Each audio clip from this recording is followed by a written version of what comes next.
What's up guys, welcome back to my channel. I'm Anik, I'm a classical pianist, and in today's video I wanted to talk about one of the most requested topics, which is how to memorize a piece. You know, this topic is extremely big and there are like thousands of different ways to memorize a piece or memorize things in general. So I don't really think that there is like a golden rule of memorizing a piece. So I thought a lot about where to start and what to say in this video. And I came to the conclusion that this topic is just way too big to talk about everything in detail in just one video. And also it is too individual, so just because something is working for me, it does not mean that it is going to work for you as well, and the other way around. So in this video I want to concentrate on one subtopic, which is the muscle memory, maybe one of the most important memory types, at least for me, when it comes to playing piano. I want to talk about some pros and cons of this memory type and also how I train and practice so I can improve my muscle memory. Let's get started.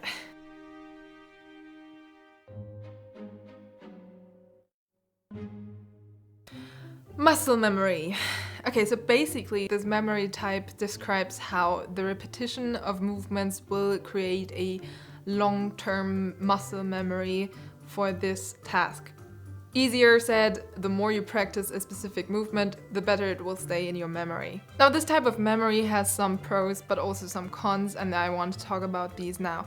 One of the big pros for me is that you're actually starting to memorize the piece as soon as you start to repeat things again and again without actively thinking about memorizing the piece. And this will save a lot of time later on, like the more you practiced it and the more you saved it in your muscle memories, the easier it will get to memorize the piece later in your brain. Also, I think this type of memory is very essential when it comes to playing fast and virtuose pieces or passages, because it's just too fast and you can't really think of every single note in that moment just in time. So you will have to trust your hands and trust your muscles that they can do these movements without thinking about it. Especially on stage when your brain is like busy with everything else.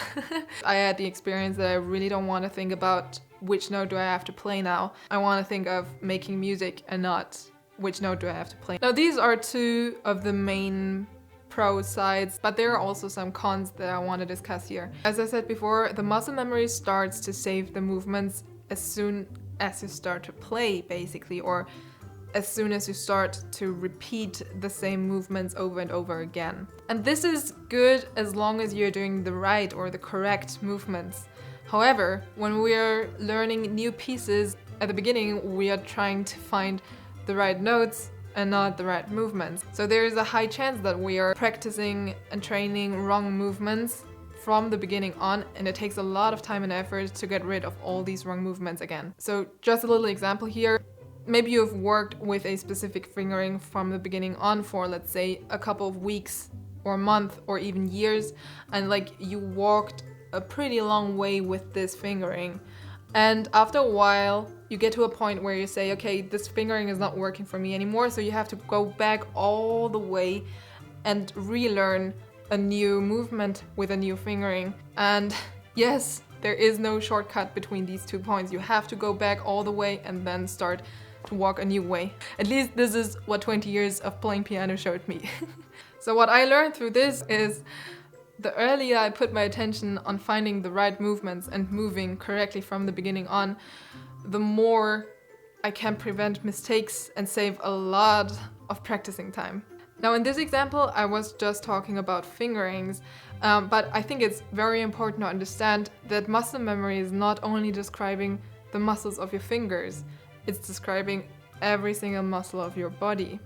This means every move you are doing with any part of your body will be memorized in the end. The way I sit, the way I move my elbow, my shoulder, my wrist, the way I push down the pedal and when, and even the way I breathe, everything, really everything will be saved in your muscle memory. So for me personally, it is very important to think of good fingerings from the beginning on and to try to put a lot of attention on keeping my posture so I can avoid all these mistakes and save a lot of time afterwards. And you know, Not only the things you're doing at the piano are going to be saved, also what you're doing right now, the way you sit will be saved. So guys, please keep your posture. I have another example to show you how important this is, especially when you're playing on stage. Every little change of movement is going to create insecurities. So for example, if you're sitting at home a little bit with a strange posture or not a good posture, and on stage you remind yourself, oh, I'm on stage, I have to sit correctly and so on, your body feels strange because you're not used to this. Suddenly you're doing something different, and this is going to make you feel insecure and confuse yourself while playing. Now, if you're wondering what I mean by good fingering, in my opinion, a fingering is good if it is recreating the move of the music and forces your body to move together with the music. So basically it's kind of a choreography, but not only for your fingers, but for everything, for your whole body. Through this, I'm giving myself very clear instructions on how to move my body between the notes. The clearer, the better. This means I try to write down every single fingering from the beginning on. So at the end of the day, I just want to be sure that I thought about every single note that I'm playing. This does not mean that I'm not going to change my fingerings sometime in the future at some point again, but it's preventing a lot of mistakes. Now, to learn new movements or to relearn and override old movements, there are different practicing techniques which help me a lot, and I want to share 3 of these basic methods that I'm using in my daily work. Number 1, of course, is practicing slowly. To be honest, when I was younger, I really hated to practice slowly because I didn't really understand why I should do this if I'm able to play it fast. However, now I understand why I'm doing this, and I think it is essential and it is important to know that when you're practicing slowly, really try to make sure that you understand every single move that you're doing. Otherwise, this slowly practicing is maybe not that effective as it could be. So especially when you're practicing slowly, try to understand what to move, when to move, and how to move. Okay, what to move: fingers, wrist, elbow, shoulder, back, foot, and the rest is details.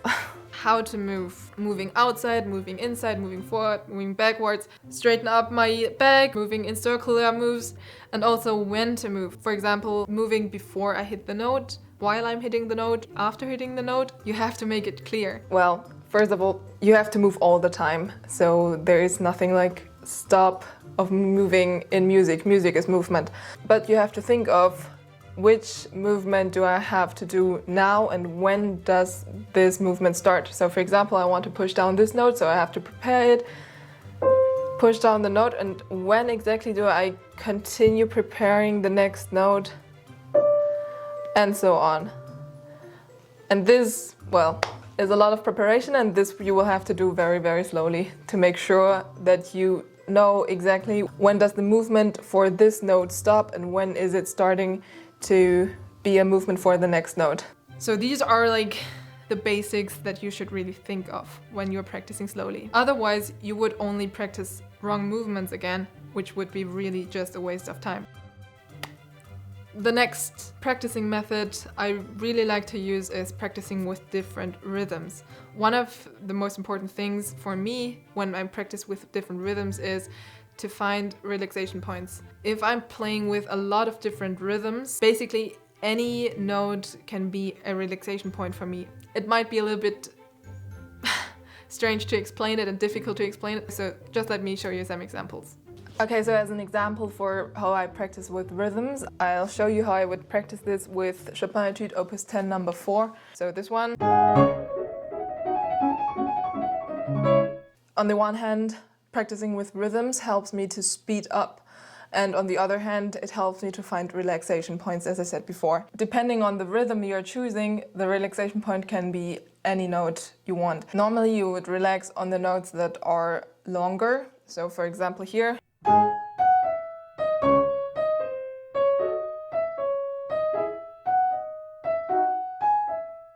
So every time I have a longer note, I relax everything. And this is training my arm to relax all the time.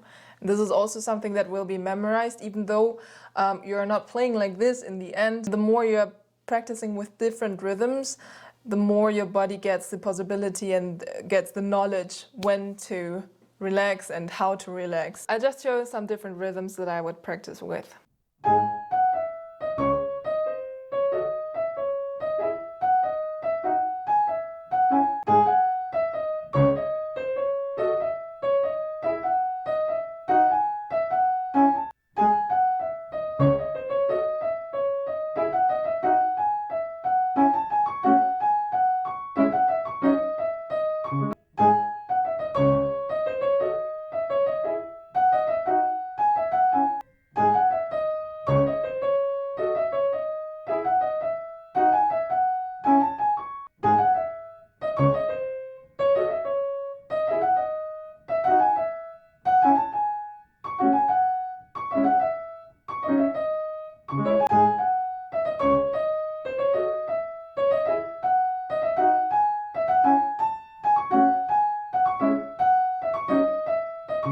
Now, the last practicing method is an exercise that I really like to do. It helps me to repeat things again and again and again until it's really on a good level. Okay, so for this exercise you just need 10 pieces of paper. Well, you can take anything, but I like to do it with paper. And you put it on the one side of your piano and you start to play the part that you want to practice and that we want to concentrate on. And if it was good, you are allowed to put one piece of paper on the other side of your piano. Then you continue, and if it was good again, you are allowed to take another piece of paper and put it there. If it was not good, you have to take one piece back. And this you have to repeat until all 10 pieces are on the other side of your piano. So for this exercise, I think it is important to not take two big parts. I normally don't take more than 2 to 4 measures because otherwise it's getting too big and, well, it would take hours to finish this exercise. As I said in the beginning of the video, the muscle memory is just a little part of this big topic, and I think it is important to not only focus on muscle memory but to use different types of memory to memorize a piece, because it's not only about memorizing but also to keep a piece in your memory over a long time. Therefore, the muscle memory is not enough, or at least in my experience it is not. Of course, this depends on every player, but for me personally, only to trust on my muscle memory is not enough, especially when you're on stage and you get stressed with a lot of different things, and as soon as you're doing one move that is different from what you were training, you're starting to feel insecure. So you need to find other ways to keep things in your memory and to make you feel secure on stage. So we are going to talk about the analytic or semantic memory in another video, and I'll try to show you how to analyze pieces and how this will help you to memorize the piece and keep it in your memory. So this was the video for today. I hope you enjoyed it. Now I'm interested, how do you memorize pieces? Tell me in the comments down below. Are you more a muscle memory player or a analytical memory or semantic memory player? I hope I could give you some ideas and, well, inspiration to practice, and also motivate you to keep your posture and practice slowly. If you like this video, please give it a thumbs up. Don't forget to subscribe and hit the bell. We'll see us in the next videos. Bye. What's up, guys? Welcome back to my channel. I'm Anik, I'm a classical pianist, und ich weiß nicht, ob das Mikrofon an ist. Ja, es ist an. Super. Scheiße. The more you practice a specific movement, the better it will stay in your memory.